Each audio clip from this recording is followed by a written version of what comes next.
اس وقت موجود ہوں بیداری کانفرنس میں جہاں پہ پروفیسر منگٹ صاحب نے بھی شرکت کی ہے. ان سے جاننے کی کوشش کرتا ہوں. السلام علیکم جی. سر وعلیکم السلام. Thank you very much for. Sir کیسے ہیں آپ؟ الحمدللہ جی. سر ابھی میں آپ کا خطاب بھی اندر سن رہا تھا کہ آپ بتا رہے تھے کہ آپ کی والدہ کی بھی طبیعت تھی اور اس کے باوجود بھی آپ نے بیداری کانفرنس میں شرکت کی ہے. سر وہ بہت بڑی بگ ڈیل نہیں ہے. بابا جی 104 بخار کے ساتھ ختم نبوت پہ پہرا دینے کے لیے فیض آباد بیٹھے ہوئے تھے.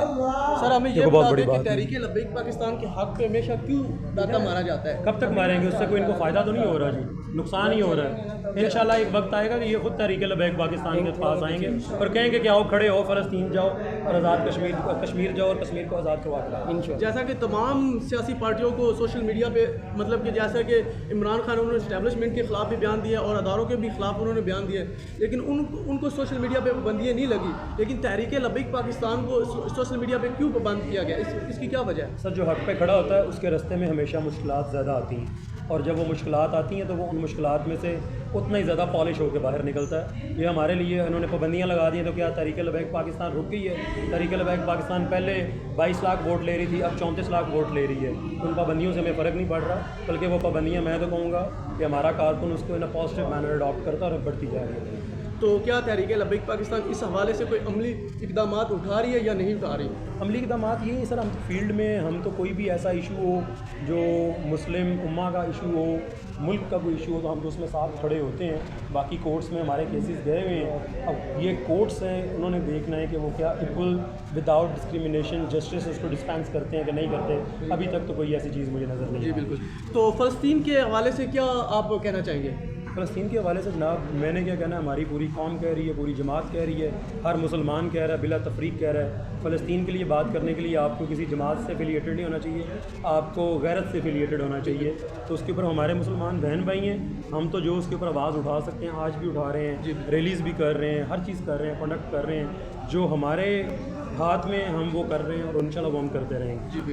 سر مجھے یہ بتائیں کہ فلسطین کے معاملے میں اس وقت میں دیکھ رہا ہوں پوری دنیا میں احتجاج ہو رہا ہے اور یونیورسٹیوں میں لیول پہ احتجاج ہو رہا ہے. یہاں تک کہ امریکہ کی یونیورسٹیوں میں بھی دھرنے تک دیے گئے ہیں, اور یہاں پہ پاکستان میں ایک بیداری کانفرنس بھی کروانے کی اجازت نہیں ہے اسلام کے نام پر. انشاءاللہ وقت آئے گا کہ آپ کو ان سے اجازت لینے کی بھی ضرورت نہیں پڑے گی, کیونکہ آپ کوئی غلط کام نہیں کر رہے. آپ کوئی ابھی یہاں دیکھیں لا انفورسنگ ایجنسیز بھی بیٹھی ہوئی ہیں, آپ کو سیکیورٹی پرووائڈ کر رہے ہیں, سب کچھ ہے. اور یہاں سے وہ اچھی پازیٹیو وائبس لے کے جائیں گے, وہ رپورٹنگ کریں گے کہ کوئی اینٹی اسٹیٹ بات نہیں ہوئی, کوئی اینٹی اسٹیٹ ایلیمنٹ بات نہیں ہوئی, کسی ادارے کے خلاف بات نہیں ہوئی.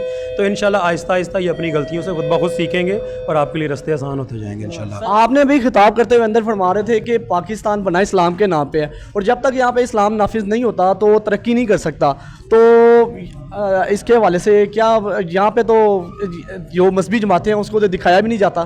کوئی بات نہیں, مذہبی جماعتیں ان کے دکھانے کی پابند نہیں ہے. میں یہ کہہ رہا ہوں کہ اسلام کو امپلیمنٹ اس طرح نہیں کیا گیا کہ آپ اپنا کرمنل پروسیجر کوڈ اٹھا کے دیکھ لیں 18ویں صدی کا, اپنا سول کوڈ اٹھا کے دیکھ لیں 18ویں صدی کا ہے. آپ 19ویں صدی میں آزادی لے رہے ہیں اور قانون آپ کا 18ویں صدی کا چل رہا ہے. تو پھر آپ نے 76 سال میں کیا کیا؟ ٹرانسفارمر لگوائے ہیں, گلیاں نالیاں سولنگ چور ڈاکو چھڑوائے ہیں تھانوں سے, اس کے علاوہ اور کچھ نہیں کیا.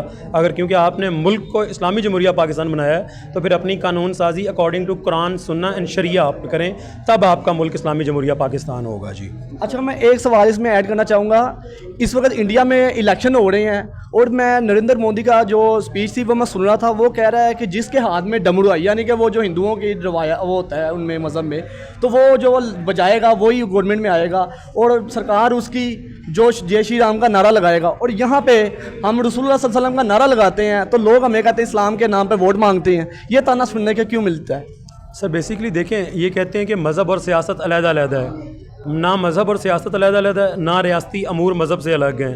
یہ آپ کی پولیس کس نے بنائی ہے؟ حضرت عمر فاروق رضی اللہ تعالیٰ عنہ کے دور میں بنی. فوج کس نے بنائی؟ نہری نظام کس نے بنایا؟ عدلیہ کا سسٹم کس نے بنایا؟ یہ سب حضرت عمر فاروق رضی اللہ تعالیٰ عنہ کے دور میں ہوا.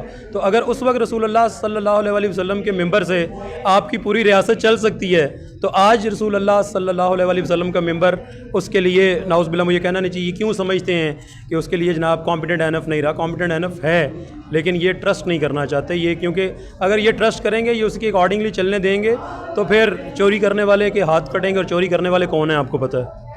سر ایک تھوڑا سا تلخ سوالات ہیں. سر کچھ لبرل لوگ وہ تحریک لبیک پاکستان الزام لگاتے ہیں کہ یہ انتہا پسند ہے. کیا تحریک لبیک پاکستان انتہا پسند جماعت ہے؟ اب میرے سے بڑا کوئی لبرل آپ کو نظر آتا ہے؟ میری ڈریسنگ دیکھ کے آپ کو لگ رہا ہے کہ میں کہ لبرل اس جماعت میں نہیں ہے یا ایکسٹریمسٹ ہیں وہ اس جماعت میں ہیں، ایسی کوئی بات نہیں ہے.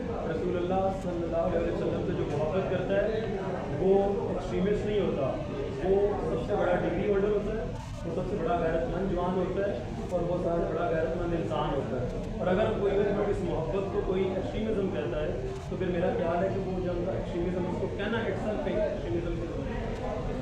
یہ تحریک لبیک پاکستان مولویوں کی جماعت نہیں ہے. اس میں یہ دیکھیں یہ سارے اندر بچے بیٹھے ہیں، یہ مولوی تھوڑے ہیں، یہ سارے کوئی پی ایچ ڈی کے اسکالرز ہیں، کوئی ڈاکٹرز ہیں، کوئی انجینئرز ہیں، کوئی وکلا ہیں، ہر شعبہ زندگی سے لوگ بیٹھے ہوئے ہیں. تو بھائی یہ جماعت وہ جماعت ہے اس جماعت میں ہر شعبہ زندگی کے لوگ شامل ہو رہے ہیں. کیونکہ بابا جی لوگوں کو میں نے تقریر میں بھی بتایا کہ ہم نے مانا پہلے تھا جانا بابا جی سے ہے، تو بابا جی کو یہ بابا جی کے دوستوں سے جان لی ہے کہ پیچھے نہیں ہٹنا. سر میں لاسٹ آپ سے کویشچن جاننا چاہوں گا کہ اس وقت گورنمنٹ مہنگائی کے تھوڑا سا کم بھی کر رہی ہے اور دوسری طرف جو بجلی کا ریٹ ہے اس کا پرائز بھی بڑھا رہی ہے، تو اس کے لیے کوئی ٹی ایل پی کی طرف سے کوئی ریئیکشن نہیں آیا؟ سر ٹی ایل پی کی طرف سے ریئیکشن دیکھیں، ہماری طرف سے اس کو کنڈیم کرنے کی اسٹیٹمنٹس آتی ہیں، ہمیشہ آتی ہیں، آفیشیل اسٹیٹمنٹس آتی ہیں.